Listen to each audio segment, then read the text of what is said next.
और इसके साथ ही आपको बता दें, मुख्यमंत्री डॉक्टर मोहन यादव की अध्यक्षता में हुई कैबिनेट की बैठक में कई अहम प्रस्तावों को मंजूरी मिली है। बैठक में ऊर्जा, स्वास्थ्य, पर्यटन और सुशासन से जुड़े कई निर्णय लिए गए। 2 थर्मल पावर प्लांट की यूनिट को भी मंजूरी मिली। तो वहीं बैठक के बाद मंत्री कैलाश विजयवर्गीय ने विस्तार से तमाम फैसलों की जानकारी दी। देश के प्रधानमंत्री जी ने विश्व मंच पर एक प्रॉमिस किया है कि हम ग्रीन एनर्जी पे काम करेंगे। उसी दिशा में मध्य प्रदेश सरकार ने एक बार फिर एक बहुत बड़ी उपलब्धि हासिल की है। सेवा पखवाड़ा के दौरान राष्ट्र को समर्पित सोलर प्लस स्टोरेज परियोजना ये मुरैना के अंदर प्रारंभ हुई है।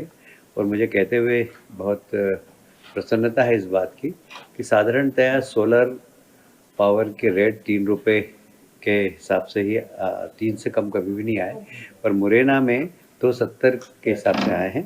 और मैं समझता हूँ देश का सबसे सस्ता अभी हमको सोलर पावर यहाँ से मिलेगा। मैं इस परियोजना में भारत सरकार की, केंद्र सरकार ने भी प्रशंसा की है। पीएम मित्र पार्क ये एक बहुत एक प्रधानमंत्री जी का एक बहुत अच्छे सपने वाला प्रोजेक्ट था। और ये कहते हुए मुझे प्रसन्नता है कि मध्य प्रदेश में पहला प्रोजेक्ट आया है ये। इसमें 2158 एकड़ ज़मीन पे विकसित होने वाला है। यहाँ पर विश्व स्तरीय इंफ्रास्ट्रक्चर बनेगा। यहाँ सभी जितने हमारे पास प्लाट थे वे सभी चले गए हैं। लगभग 23,148 करोड़ के निवेश यहाँ पर मिले हैं। अभी हमारे पास एक भी प्लाट खाली नहीं है। इसमें लगभग 3 लाख प्रत्यक्ष और 2 लाख अप्रत्यक्ष रोजगार लोगों को मिलेंगे।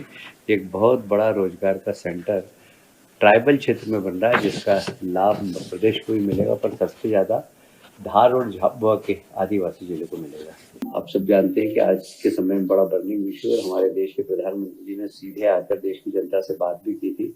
और जब इसका परिणाम हमें देखने को मिल रहा है तो ये बहुत ही चमत्कृत कर देने वाला है। और विशेषकर केंद्र सरकार ने शुरुआत की थी गरीब कल्याण से। और गरीब कल्याण में आपने देखा कि प्रधानमंत्री आवास दिए, 80 करोड़ लोगों के घर में अनाज पहुंचाए। अब केंद्र सरकार और राज्य सरकार ने मिडिल क्लास को फोकस किया है। और ये मिडिल क्लास को GST, next generation GST reforms में बहुत बड़ा लाभ हुआ है। और वैसे भी शिक्षा के क्षेत्र में देखें आप, स्वास्थ्य के क्षेत्र में देखें आप, तो स्वास्थ्य बीमा पे 0 जीएसटी कर दिया गया है। जो जीवन बीमा निगम की है उसमें 0 जीएसटी है। और इसलिए स्वास्थ्य सेवा का भी अब लाभ मिडिल क्लास का व्यक्ति आराम से ले सकता है। मुझे ये बताते हुए बहुत प्रसन्नता है कि मध्य प्रदेश को ई गवर्नेंस स्वर्ण पुरस्कार माननीय मुख्यमंत्री डॉक्टर मोहन यादव जी की अध्यक्षता में हमने पेपरलेस फेसलेस पंजीयन की जो की दिशा में जो काम किया है, उसमें केंद्र सरकार ने हमें गोल्डन अवार्ड दिया है। और यह गुड गवर्नेंस की दिशा में मध्य प्रदेश सरकार का एक बहुत सफल कार्यक्रम रहा है।